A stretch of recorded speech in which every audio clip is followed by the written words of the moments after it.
In our last sitting, when the Prime Minister gave his presentation in relation to Hurricane Melissa recovery efforts, he did indicate that the government would move to establish a joint select committee akin to the COVID-19 Joint Select Committee to provide oversight of the recovery effort. And he did highlight that we would come to the House today to name that Joint Select Committee.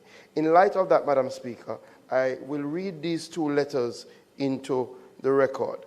Dear Minister, and this letter is from the Leader of Opposition Business, Mr. Phillip Paulwell. Dear Minister, during his presentation last Tuesday in Parliament, the Prime Minister announced the establishment of a Joint Select Committee to provide oversight on matters relating to the operations for relief, recovery, and reconstruction consequent to the devastation caused by Hurricane Melissa. He mentioned that you and I should consult on the terms of reference and the membership of the committee. On reflection on this matter, the opposition believes that such a committee would not be necessary and appropriate at this time, as it would be duplicating and usurping the role and function of the PAAC.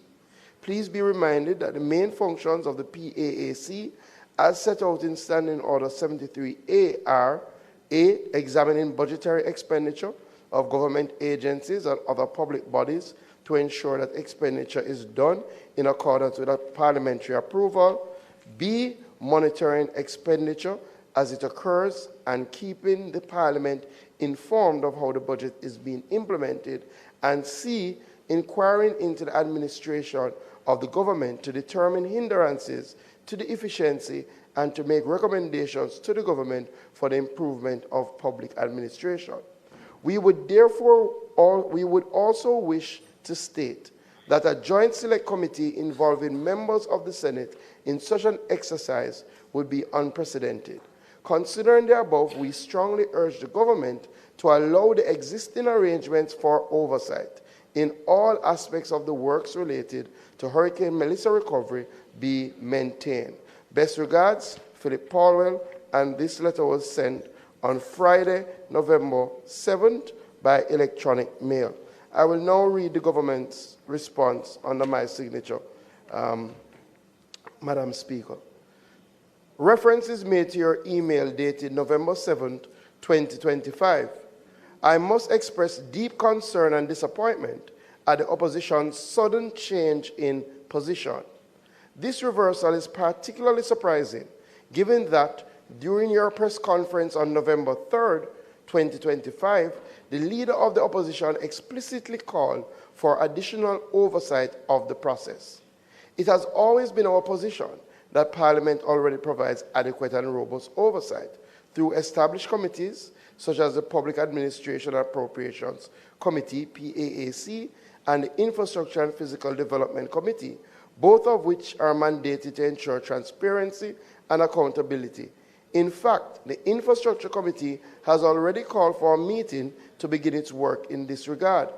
The Prime Minister's decision to establish a Joint Select Committee was aimed at fostering national consensus and unity, and in direct response to the opposition's public call for greater oversight.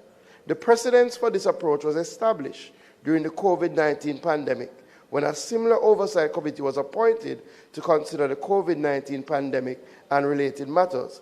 It is therefore both perplexing and troubling that the opposition now appears to be retreating from its own stated position. Such inconsistency not only undermines constructive engagement, but also shows that the opposition is not able to take a clear and principled stance on these matters. In light of your indication that you will not be supporting the establishment of the Joint Select Committee, we will proceed in accordance with the existing parliamentary orders. We will make the existing standards and structures of the parliamentary system work. The government remains committed to transparency, accountability, and collaboration, but we urge the opposition to adopt a consistent and coherent position so that meaningful progress can be achieved in the national interest. Under my signature dated November 7, 2025.